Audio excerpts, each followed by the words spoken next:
नमस्कार। बीए द्वितीय वर्ष की छात्राओं के लिए प्रथम प्रश्न पत्र तुलनात्मक शासन एवं राजनीति में द्वितीय इकाई में जो ब्रिटेन, अमेरिका और चाइना के सामाजिक आधार को समझने के बाद ब्रिटेन और अमेरिका के संविधान की विशेषताओं के पश्चात आज मैं आप लोगों को चीन के संविधान की प्रमुख विशेषताओं के बारे में कुछ संक्षिप्त जानकारी देना चाहती हूँ।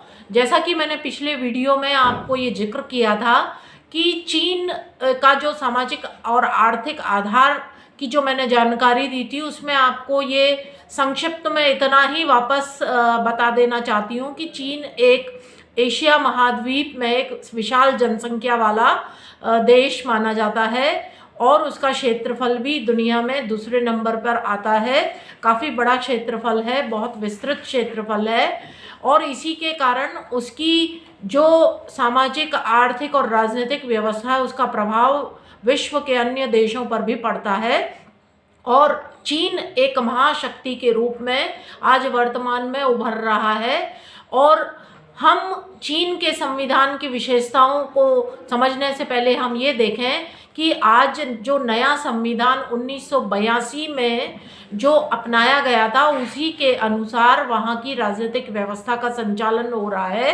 1982 के पूर्व 1954 में, 1975 में, 1978 में कुछ संविधान का निर्माण किया गया था, लेकिन 1982 में जिस संविधान का निर्माण गया वो उसका जो स्वरूप है आज वो एक नूतन संविधान के रूप में प्रचलित है। और उस नूतन संविधान की जो कुछ विशेषताएं हैं वो मैं आपको एक एक करके जानकारी देना चाहती हूँ। सर्वप्रथम आपने देखा कि चीन का जो संविधान है वो संक्षिप्त संविधान की श्रेणी में आता है। हालांकि उसमें 138 अनुच्छेद है, 4 अध्यायों में विभक्त है। विश्व के अन्य संविधानों की तुलना में हालांकि संक्षिप्त है, लेकिन फिर भी 138 अनुच्छेद उसमें है और 4 अध्यायों में वो विभक्त है। और उसमें एक प्रस्तावना भी है और प्रस्तावना में चीन के ऐतिहासिक अनुभव के विकास को, जो ऐतिहासिक विकास हुआ है उसके अनुभव को शामिल किया गया है। और चीन का जो संविधान जो दूसरी विशेषता है लिखित और निर्मित है। संविधान को नया संविधान अन्य आधुनिक राज्यों के संविधानों की तरह लिखित है और इसका निर्माण एक समिति तथा जनवादी कांग्रेस ने किया है और इसे लिखित होने के साथ साथ निर्मित संविधान भी कहा जाता है। इसमें 4 अध्याय है। सर्वप्रथम पहले अध्याय में सामान्य सिद्धांतों का वर्णन मिलता है।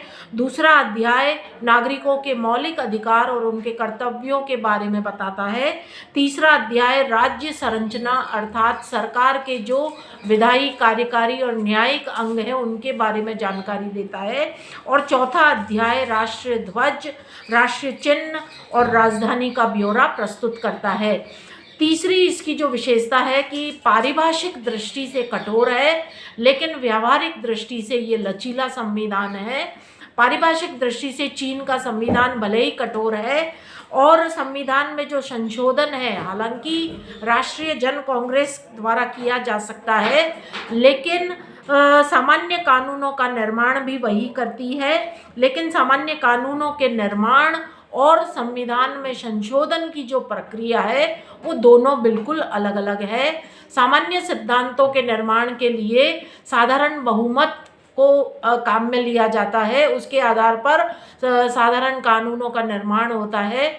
लेकिन संविधान में संशोधन की प्रक्रिया जो है वो अनुच्छेद 64 में इसका उल्लेख किया गया है, जिसमें बताया गया है कि संविधान में संशोधन का जो प्रस्ताव है वो राष्ट्रीय जन कांग्रेस की एक समिति, स्थायी समिति के द्वारा तथा राष्ट्रीय जनवादी कांग्रेस के 1/5 यानी 1/5 सदस्यों द्वारा रखा जाना चाहिए और यह प्रस्ताव राष्ट्रीय कांग्रेस के कुल सदस्यों के 2/3 बहुमत से स्वीकृत होना चाहिए।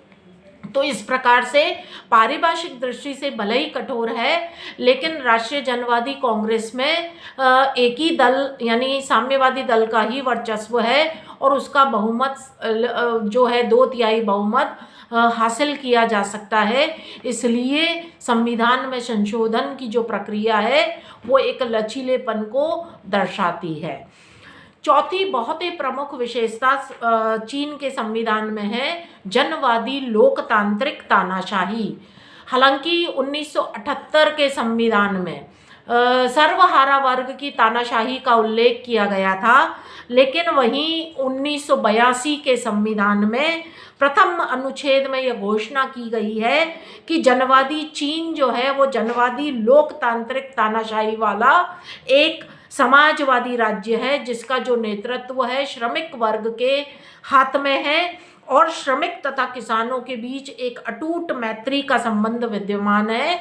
जनवादी लोकतांत्रिक तानाशाही का तात्पर्य है कि नागरिकों को राजकीय मामलों में जो है हाथ बटाने का पूरा अधिकार है और हर स्तर पर जनसभाओं अर्थात जन विधान मंडलों का निर्माण किया गया है और उनमें ज़्यादातर किसान, मजदूर और साधारण नागरिक इसके सदस्य हैं और देश की आर्थिक तथा सांस्कृतिक गतिविधियों पर जनता की रुचि बहुत अधिक बढ़ गई है और लोगों को यह अधिकार मिला हुआ है कि सरकार के अंगों और उनकी सरकारी कर्मचारियों के कार्यों पर निगरानी रखे। ये एक बहुत बड़ी चाइना के संविधान में ये बहुत बड़ी विशेषता है। पांचवी विशेषता है जनवादी गणतंत्र। इसका तात्पर्य है ये संविधान के अनुच्छेद 2 के अनुसार चीन के जनवादी गणतंत्र में संपूर्ण जनता जो है जो संपूर्ण जनता के हाथ में सत्ता विद्यमान है। जनता इस शक्ति का प्रयोग राष्ट्रीय जनवादी कांग्रेस तथा स्थानीय जन कांग्रेस के माध्यम से करती है। चीन में सभी स्तरों पर जन कांग्रेस है। राज्य प्रशासन का संचालन जो है जनता करती है और आर्थिक, सांस्कृतिक व सामाजिक गतिविधियों का संचालन भी कानून के अंतर्गत जनता स्वयं करती है।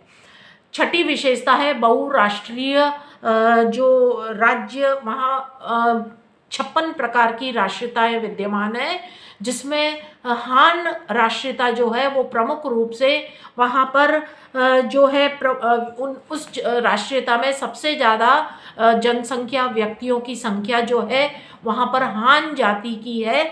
तो इस प्रकार से समस्त जनसंख्या का करीब 94% लगभग हान राष्ट्रीयता से वहाँ जुड़ी हुई है। इसके अलावा एक और अन्य विशेषता जो चीन के संविधान की है, लोकतांत्रिक केंद्रवाद। ये 2 प्रकार के शब्द हैं, लोकतांत्रिक और केंद्रवाद। तो इसका तात्पर्य है कि वहाँ पर संविधान के अनुच्छेद 3 के अनुसार चीन के सभी शासकीय अंग जो है वो लोकतांत्रिक केंद्रवाद पर आधारित है। ये 2 शब्द का अर्थ वहाँ ये तात्पर्य बताया गया है कि लोकतांत्रिक का तात्पर्य है कि समस्त सत्ता जनता के हाथ में है और केंद्रवाद का तात्पर्य है कि शासन या दल का जो प्रत्येक अंग है वो अपने उच्च अंग के अधीन है। तो इस प्रकार से निम्न अंग उच्च अंग के अधीन अपना कार्य करता है, उनकी आज्ञा का पालन करता है। तो इस प्रकार से चीन में लोकतांत्रिक व्यवस्था भी है और केंद्रवाद भी है। तो ये एक अनूठी व्यवस्था वहाँ पर है। इसके अलावा एकात्मक शासन प्रणाली को अपनाया गया है। चीन में शुरू से ही एकात्मक शासन प्रणाली विद्यमान रही है। नए संविधान में भी इसको मजबूती के साथ अपनाया गया है। नवीं विशेषता है नागरिकों के मौलिक अधिकार तथा कर्तव्य। नए संविधान के अध्याय 2 में संविधान के अनुच्छेद 33 से 56 तक मौलिक अधिकार तथा कर्तव्यों का उल्लेख किया गया है। मौलिक अधिकार 4 टॉपिक्स में डिवाइडेड है। आर्थिक अधिकार, राजनीतिक अधिकार, सामाजिक और सांस्कृतिक अधिकार और व्यक्तिगत स्वतंत्रताएं। आर्थिक आधार में बहुत ही जो महत्वपूर्ण जो व्यवस्था जो कि हमने भारत के संविधान में नहीं देखी, चीन के संविधान में यह आर्थिक अधिकार लोगों को प्राप्त है। वो ये है कि काम का अधिकार, विश्राम का अधिकार, बुढ़ापा और बीमारी और अशक्तता की स्थिति में यानी अपाहिज होने पर आर्थिक सहायता पाने का अधिकार, राजनीतिक अधिकार में 18 वर्ष की आयु या उससे अधिक आयु के सभी स्त्री पुरुषों को मताधिकार का अधिकार, नागरिकों को यह अधिकार भी प्राप्त है कि सरकारी अधिकारियों के विरुद्ध शिकायतें वो दर्ज करा सकते हैं। संविधान इस बात की स्वतंत्रता देता है कि नागरिक अपने अधिकारों के हनन के मामलों में उचित अधिकारियों तक उनको पहुंचाए। और सामाजिक और सांस्कृतिक अधिकार में शिक्षा का अधिकार और विज्ञान, साहित्य, कला व संस्कृति के क्षेत्र में अनुसंधान व सृजन की स्वतंत्रता प्राप्त है। व्यक्तिगत स्वतंत्रताओं में भाषण, अभिव्यक्ति, सभा व प्रदर्शन आदि की स्वतंत्रता है। हड़ताल का अधिकार है, धर्म स्वातंत्र्य का अधिकार है और कुछ मौलिक कर्तव्यों की भी जानकारी इसी अध्याय में दी गई है। बहुत एक और बड़ी विशेषता चीन के संविधान की समाजवादी अर्थव्यवस्था। नए संविधान में चीन को एक सामाजिक जो समाजवादी अर्थव्यवस्था को लागू किया गया है।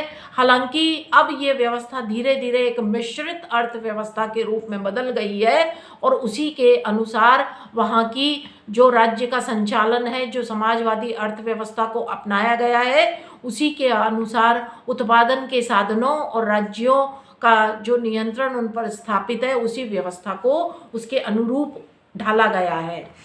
एक और व्यवस्था जो हम चीन में देखते हैं, राजनीतिक दलों के गठन की स्वतंत्रता, लेकिन एक दलीय प्रणाली है।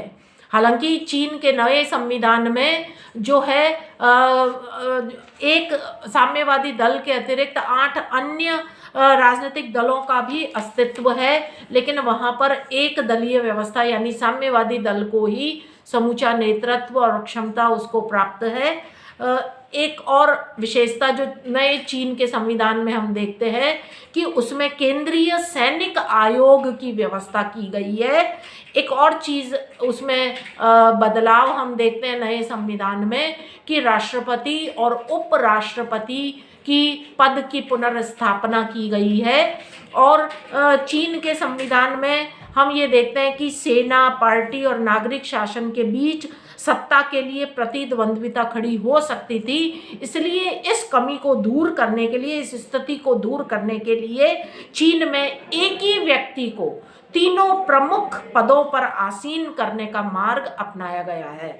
और एक और जो विशेषता चीन के संविधान की है, विदेश नीति के सिद्धांतों का उल्लेख किया गया है, जिसमें कुछ बातों को बताया गया है, विदेश नीति को उनका आधार बनाया गया है कि चीन का भविष्य समस्त दुनिया से संबद्ध है। चीन पंचशील के सिद्धांतों पर आधारित होगा, शांतिपूर्ण सह-अस्तित्व की नीति को अपनाएगा।